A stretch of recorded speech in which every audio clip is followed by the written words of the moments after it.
My name is Kevin Lesika. I'm with the Buffalo District of the United States Army Corps of Engineers. This is my first time teaching for the Corps.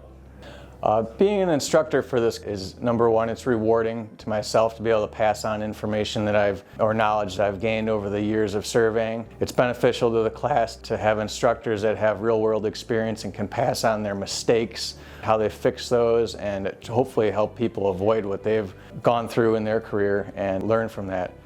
This is a great class to share knowledge that we have, and the instructors are from all over the country, so gaining knowledge from different parts of the country is another benefit to having us as instructors here.